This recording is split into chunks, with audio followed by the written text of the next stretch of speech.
Hola amigos y hermanos que nos escuchan a través de estos medios. Continuamos con nuestro estudio El Camino a Babilonia y el día de hoy vamos a conocer acerca de la preservación de las escrituras, cómo surge el idioma hebreo, cuál es ese idioma acadio o ese dialecto, el arameo, los idiomas en la Biblia. Vamos a escudriñar un poquito acerca de esos idiomas en la palabra del Señor. Muy bien. Acerca de la preservación de las escrituras, fue en el exilio donde se puso ese énfasis extremo en copiar y estudiar la Torá para no perder la identidad de los judíos. Antes del cautiverio, el pueblo de Israel y Judá hablaban hebreo, que es la lengua de Canaán. Muy bien, entonces, ¿cómo surge el idioma hebreo? Pues el hebreo es una lengua semítica, lo que significa que proviene de los descendientes de Sem, ¿verdad? Hijo de Noé. Y Abraham, el patriarca de los judíos, era de la tierra de Ur de los Caldeos, que es la actual Irak, y hablaba un dialecto acadio o arameo antiguo. Muy bien.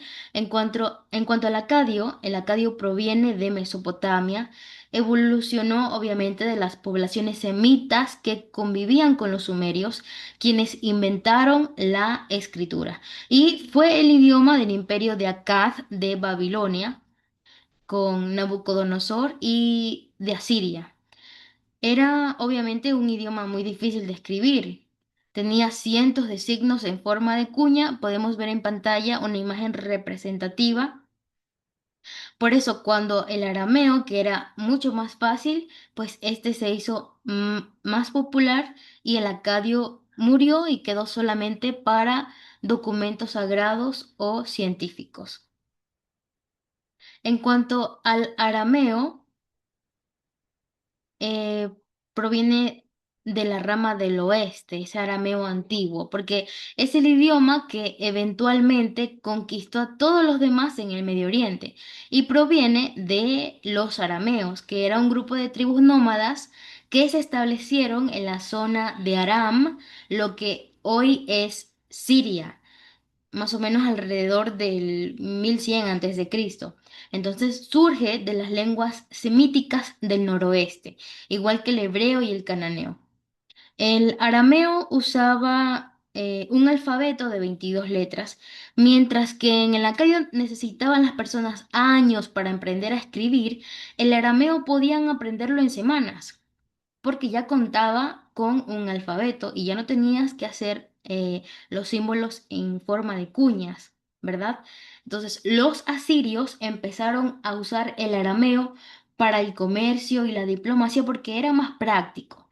Y para cuando ya llegó el imperio persa, el arameo era el idioma oficial desde Egipto hasta la India. Gloria al Señor. Entonces, cuando Abraham se mudó a Canaán por la orden de Dios mismo, él se encuentra con los cananeos y el idioma que ellos hablaban, o sea, el cananeo, era muy similar al que Abraham traía, pero con el tiempo su familia adoptó el habla local. Aquí les voy a dar un dato, un pequeño dato, porque el hebreo y el cananeo o fenicio son tan parecidos que en la antigüedad se consideraban casi el mismo idioma, solo que con diferentes dialectos. Y los lingüistas llaman a este grupo lenguas noroccidentales semíticas. Muy bien, luego se da lo que es el desarrollo en Egipto y en el Éxodo. Ustedes recordarán cuando la familia de Jacob, que Dios luego le cambia el nombre por Israel, ellos bajaron a Egipto y se mantuvieron como un grupo separado en la tierra de Gosén. Y eso permitió dos cosas específicamente. Conservaron su lengua semítica frente al egipcio, que es un idioma totalmente distinto, y el idioma se estandarizó entre las 12 tribus. Muy bien. Por lo tanto, al regresar con Josué y establecerse en Canaán, el hebreo se convirtió en la lengua nacional de Israel. Entonces, adoptaron el alfabeto paleohebreo, que es prácticamente idéntico al alfabeto fenicio cananeo, que es un alfabeto de 22 letras, todas son consonantes. Allí no vamos a encontrar vocales. En cuanto a los libros más antiguos del Antiguo Testamento, como por ejemplo el Cántico de Débora o algunas partes del Éxodo, muestran un hebreo muy arcaico, muy parecido a las inscripciones encontradas en ciudades cananeas de esa época. Entonces, en resumen de esto que acabamos de hablar, Abraham llega a Canaán hablando un dialecto del este de Mesopotamia, y sus descendientes adoptan el dialecto local de Canaán, más simple y con alfabeto, y durante el reinado de Judá ese dialecto se pule y se convierte en el hebreo bíblico que conocemos hoy en día. Si usted revisa en su Biblia, en el libro de Segunda de Reyes, capítulo 18, verso 26, cuando los asirios amenazan a Jerusalén en tiempos de sequías, los oficiales judíos le piden al embajador asirio y le dicen, bueno, te rogamos que hables a tus siervos en arameo y no hables con nosotros en lengua de Judá, o sea, en hebreo. Y bueno, esto demuestra que para el año 700 antes de Cristo, el hebreo ya era el idioma distintivo y nacional de los judíos, mientras que el arameo era la lengua internacional. Muy bien, observemos entonces esos idiomas en la Biblia. El hebreo. El hebreo es el idioma en el que se escribió casi todo el Antiguo Testamento. Encontramos la Torá, en los cuales tenemos los primeros 5 libros del Pentateuco, que viene a ser Génesis, Éxodo, Levítico, Números y Deuteronomio. También en hebreo están escritos los Salmos, los profetas. Cuando los asirios y babilonias invadieron, el hebreo comenzó a quedar ya reservado para el uso netamente religioso y también los escribas, mientras que el pueblo, en cambio, adoptaba la lengua del imperio dominante. Entonces, ¿cuál o qué cambio se da después en cuanto al idioma? Pues está el arameo, pues en el cautiverio encontraban este idioma en Babilonia. Porque cuando Judá fue llevado a Babilonia, recordemos las fechas, entre el 605 al 586 antes de Cristo, el arameo era la lengua franca, o sea, el idioma del comercio y la diplomacia en todo el Medio Oriente, desde los asirios hasta los persas. Una lengua franca también es llamada o conocida como lengua vehicular porque es un idioma que se adopta de forma común para permitir esa comunicación entre personas que tienen diferentes idiomas maternos. Como les pongo un ejemplo, el idioma internacional que aún se habla hoy en día, es el idioma del inglés. Aunque yo hable español y otra persona hable japonés, otra persona hable chino, otra persona hable ruso, el idioma con el cual nos vamos a comunicar o la lengua franca en la cual vamos a tener una comunicación va a ser en el idioma inglés. A eso se le conoce como la lengua franca, una lengua vehicular, que permite esa comunicación entre personas con diferentes idiomas. Entonces, si ponemos un ejemplo de que hay un egipcio, un judío y un asirio, ninguno entendía el idioma del otro, así que todos decidían hablar en arameo para poder negociar, para poder entenderse, y en ese momento el arameo actúa como la lengua franca. Recordemos también que en el momento de la crucifixión de Jesús, En el libro de San Juan, capítulo 19, versículo 20, encontramos que hay un letrero sobre la cruz y estaba escrito en tres idiomas. ¿Qué idiomas eran esos?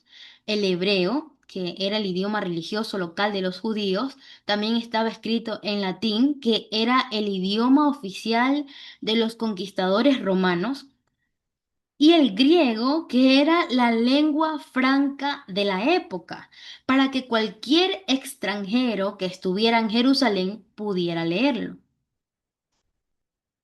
Por eso es que se da esa transición de idiomas, porque recuerden cuántos años vivió o estuvo en cautiverio el pueblo de Judá.